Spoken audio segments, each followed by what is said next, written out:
Kama unahisi mambo yako yamekwama, kama unahisi unahitaji muujiza wa kifedha au unataka kuvuta bahati ambayo imekuwa ikikuepuka, basi video hii ni kwa ajili yako.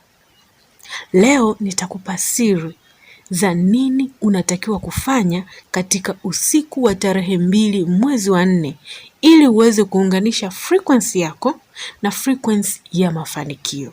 Kwa hiyo hakikisha unatazama video hii mpaka mwisho, kwa sababu nitakwenda kukupa spell rahisi ambayo unaweza kuifanya ukiwa nyumbani kwako katika usiku wa full moon. Full moon ni ishara kubwa zaidi ya universe. Tarehe 2 Aprili kuanzia mida ya saa 11:11 alfajiri, mwezi utakuwa umejaa, tunasema full moon. Lakini sio tu unajaa angani, utakuwa umejaa nguvu. Na hii sio siku ya kawaida. Hii ni siku ambayo milango ya kiroho inafunguka, hisia zinakuwa kali, na kile ulichokuwa unakificha ndani yako kinaanza kuonekana kwa uwazi. Kwa hiyo tambua, haujaja hapa kwa bahati mbaya. Upo hapa kwa kusudi maalum. Nisikilize mwanzo mpaka mwisho. Full moon huwa ni kilele cha mzunguko wa mwezi. Kiroho hii tunasema ni peak ya energy. Yaani energy zinakuwa katika kilele chake, zinakuwa katika nguvu zaidi. Ni wakati ambapo mawazo yako yanakuwa yana nguvu mara 10 zaidi, hisia zako zinakuwa wazi na kali zaidi, na kile unachotuma kwenye universe kinarudi kwako kwa haraka zaidi. Kwa hiyo zingatia sana katika kipindi hiki cha full moon ni nguvu gani unayoitoa na kuituma kwa universe. Na ndio maana katika full moon watu wengi wanapata wasiwasi bila sababu, ndoto nyingi, au wanapata ndoto nzito zenye ishara za wazi, au hata kukumbuka watu wa zamani. Sasa hii haiji kwa bahati mbaya. Hii ni universe inakuambia kwamba angalia ndani yako, kuna kitu kinataka kuachiliwa. Full moon huwa haileti vitu vipya tu, huwa inafichua vile ambavyo tayari vipo ndani yako. Kitu kikubwa kabisa cha kufanya wakati wa full moon ni hiki hapa. Hapa ndipo kwenye somo, naomba unisikilize kwa makini. Ni kuachilia. Watu wengi huwa wanataka kuvutia mafanikio, wapate pesa, wapate utajiri, biashara zifanikiwe, lakini ndani yao wamejaa vitu vya zamani, vitu ambavyo haviwafai tena. Unakuta mtu amejaza chuki, maumivu, hofu. Unakuta mtu anataka kuvutia pesa, anataka mafanikio, lakini mtu huyo huyo anaziogopa pesa. Anawachukia watu wenye pesa. Anawaona watu wenye pesa ni watu wabaya. Wengine wanaishia kusema ni Freemasons, wanatoa kafara. Sasa kwa staili hii huwezi kuvutia mafanikio. Au mwingine unakuta ana mahusiano yaliyokwisha au mahusiano yasiyomfaa, lakini bado anayashikilia. Sasa universe haiwezi kukupa kitu kipya wakati bado unashikilia kitu cha zamani, au umeshikilia nishati isiyofaa ndani yako. Full moon huwa inakupa nafasi ya kusema kwamba ninaachilia yote yasiyonifaa. Na unaweza kufanya hivi kwa njia rahisi sana. Naomba unisikilize kwa makini. Kitu cha kwanza, andika vitu vinavyokutesa ndani ya moyo wako, ambavyo unahisi kabisa hivi vitu havinifai tena. Soma hivyo vitu kwa sauti, kisha katakata vipande au vichome, halafu ukavipeperushe angani wakati full moon ikiwa tayari imeshaingia. Na huu sio mchezo. Hii ni spell ya kiroho. Na unapofanya hivi kwa imani, kwa kumaanisha kutoka ndani yako, unafungua mlango wa nishati mpya. Sasa baada ya kuachilia, nini unatakiwa kufanya? Hapa ndipo watu wengi huwa wanakosea. Hawaombi kwa imani, wanaomba kwa hofu. Naomba nikwambie kitu kimoja. Full moon ni wakati wa intention setting yenye nguvu. Yaani hakikisha kitu unachokitamka ni kitu chenye nguvu, kisichokuwa na hofu, kisichokuwa na mashaka au wasiwasi. Ongea na universe kwa uhakika. Usiseme natamani nipate pesa nyingi au nataka nipate pesa nyingi. Hapana, hayo ni maneno ya wasiwasi. Ni maneno yasiyokuwa na uhakika. Tunasema ni maneno dhaifu. Unatakiwa kutamka hivi: ninapokea mafanikio na pesa kwa urahisi. Sisi tunaelewana? Usiseme natamani nipate pesa nyingi au ninataka nipate pesa nyingi. Sema ninapokea mafanikio na pesa kwa urahisi. Pesa zinanifuata. Mimi ni tajiri. Na pia unatakiwa kutumia visualization, yani kutengeneza picha kichwani mwako. Jione wewe tayari uko pale unapotaka kufika. Yani kama wewe unataka maisha mazuri, basi jione tayari una maisha mazuri kichwani kwako. Kama unatafuta amani, jione tayari una amani. Jione tayari una pesa, jione tayari una heshima. Hisia unazozihisi hapo ndizo universe inazijibu. Sasa angalia, isije ikawa unatamka mimi nina pesa nyingi, alafu kichwani kwako umejaza wasiwasi. Au kichwani kwako unavuta picha ya nyumbani kwako unadaiwa kodi, unavuta picha ya madeni yako unayodaiwa.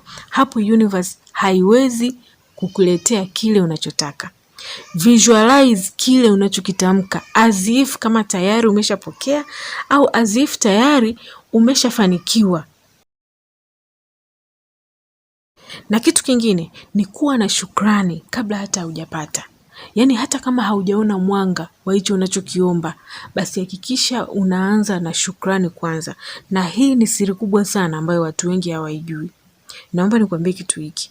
Universe inajibu frequency, sio maneno.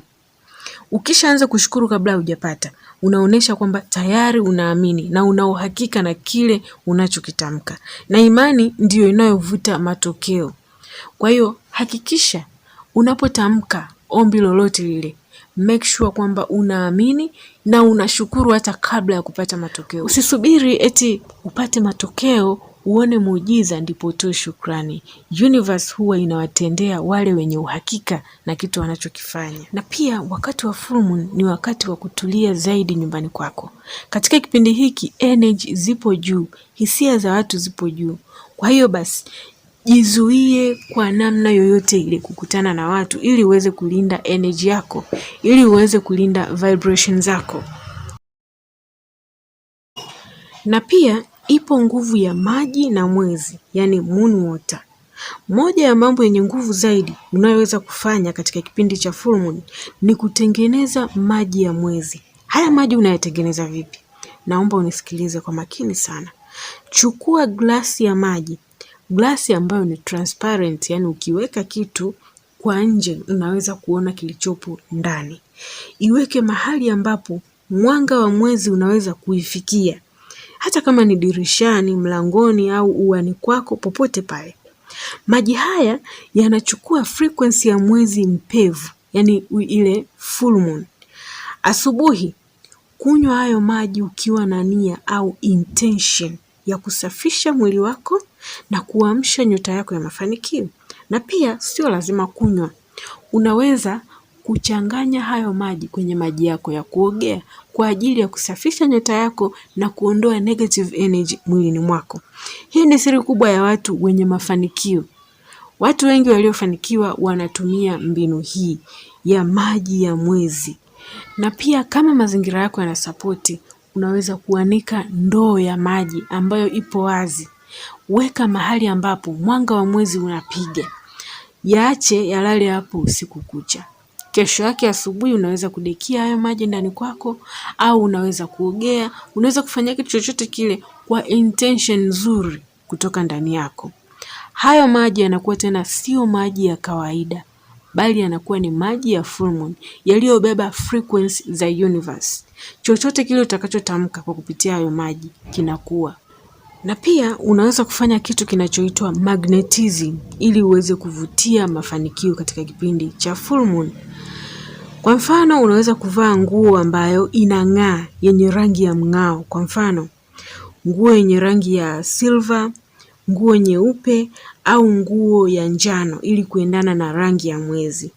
Na pia unaweza kumeditate kwa dakika 10.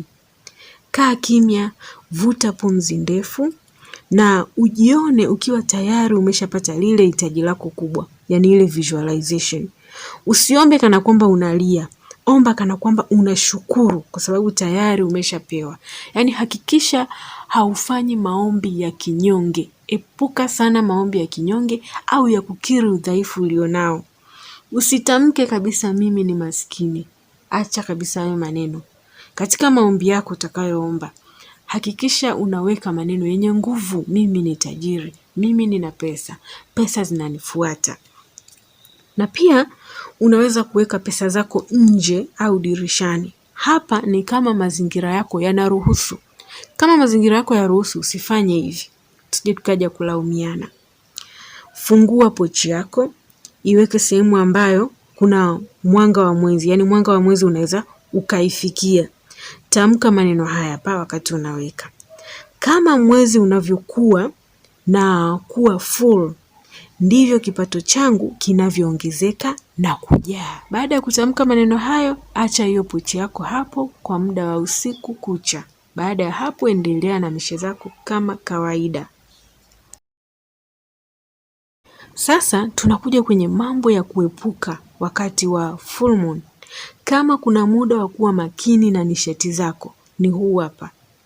Katika kipindi cha full moon, hakikisha unalinda energy zako kwa kadiri unavyoweza.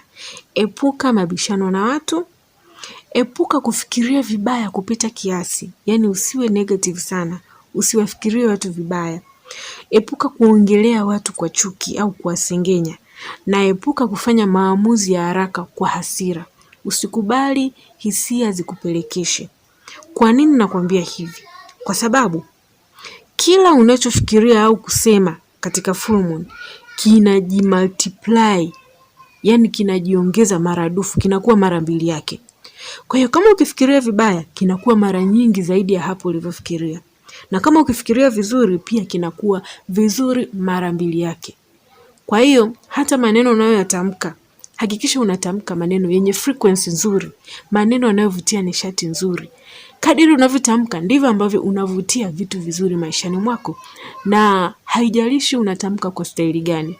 Kuna watu wanapenda sana kujihusisha na mizaha mizaha isiyofaa au kujiingiza katika matani mabaya. Yani unakuta mtu anamtamkia kitu kibaya halafu anasingizia kwamba ni utani tu, nakutania tu. Lakini katika universe maneno ni maneno. Ulimi unaumba. Katika kipindi cha full moon, kuwa makini sana na maneno unayotamka. Maneno yako yana uwezo wa kutengeneza kitu kikawa. Kwa hiyo hapa sasa chaguo ni lako. Kitu unachoamua ndicho kinachotokea. Amua frequency nzuri ili uweze kuvutia vitu vizuri maishani mwako. Na naomba nikwambie kitu kimoja. Ulimwengu huwa hauna upendeleo.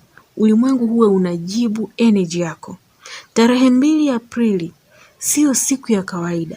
Ni siku ya wewe kuchukua hatamu ya maisha yako. Ni siku ya kuamua maisha yako yawe vipi. Kumbuka, wewe ni kiumbe wa nuru na unastahili kila aina ya mafanikio.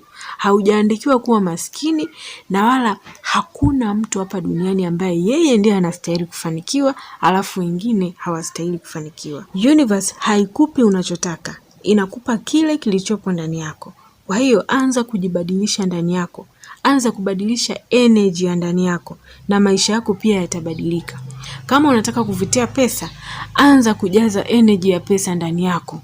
Usijaze chuki dhidi ya pesa, usijaze hofu dhidi ya pesa, usijaze mtazamo mbaya dhidi ya watu ambao wamefanikiwa. Watu wengi wanaamini kwamba pesa ni mbaya, wanaamini mafanikio yanaharibu tabia, wanaamini ukipata sana basi lazima kuna kitu kibaya umefanya. Lakini ukweli ni huu hapa. Pesa sio mbaya, mafanikio sio dhambi. Pesa ni energy, na kama ilivyo energy nyingine yoyote, energy huwa inaenda kwa mtu anayejua kuitumia vizuri. Kwa hiyo tatizo sio pesa, tatizo ni mtu anayeshika pesa. Umebeba energy gani ndani yako? Kuna watu wana pesa na wanasaidia watu wengine, wanabadilisha maisha ya familia zao, wanaleta nuru kwenye maisha ya watu wengine. Na kuna watu hawana pesa lakini bado wana chuki, wivu na roho mbaya, hawapendi familia zao. Kwa hiyo usije ukaamini kwamba umaskini ndio utakatifu.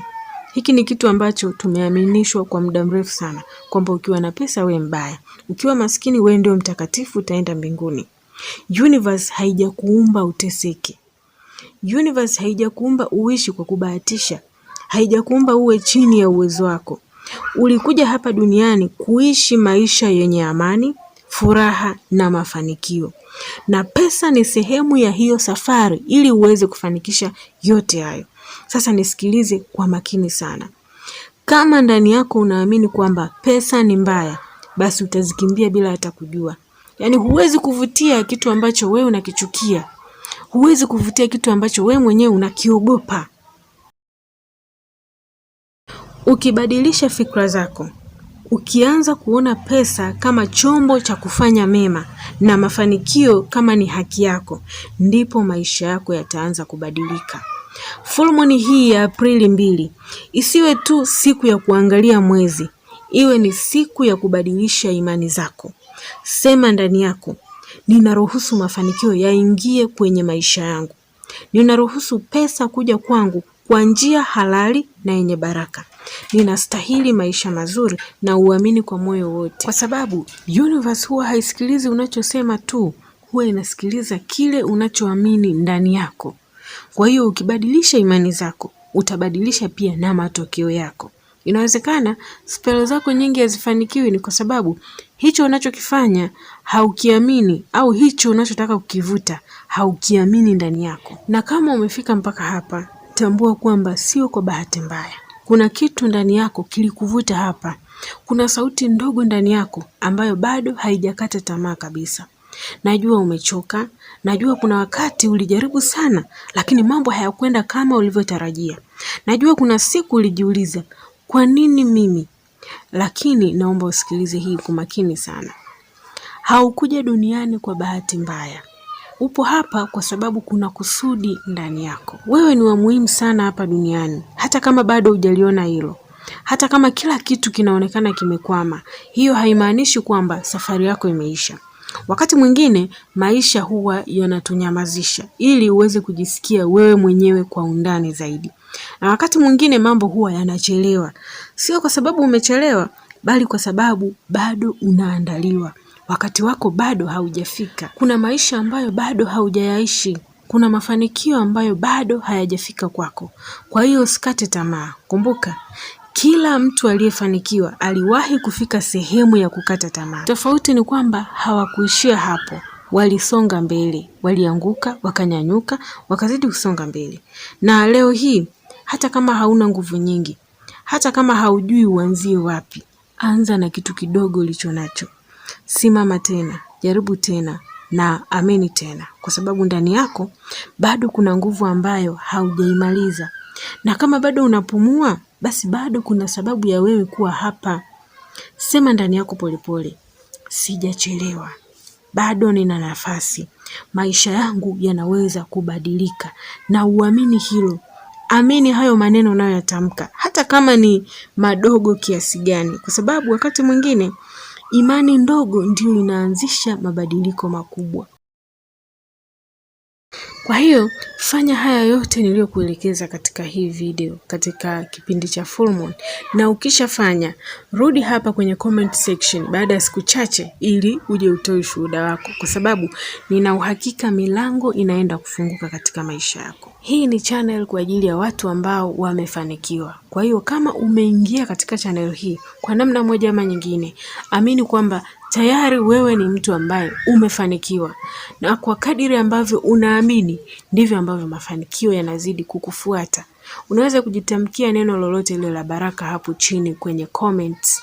Kwa jinsi ambavyo unaandika, ndivyo ambavyo universe inaona na ina react katika frequency zako. Kumbuka, full moon itadumu kwa muda wa siku 3. Kwa hiyo tarehe 2, 3 na 4 zote zitakuwa ni full moon. Tumia vizuri siku hizi ili uweze kuvutia vitu vizuri maishani mwako.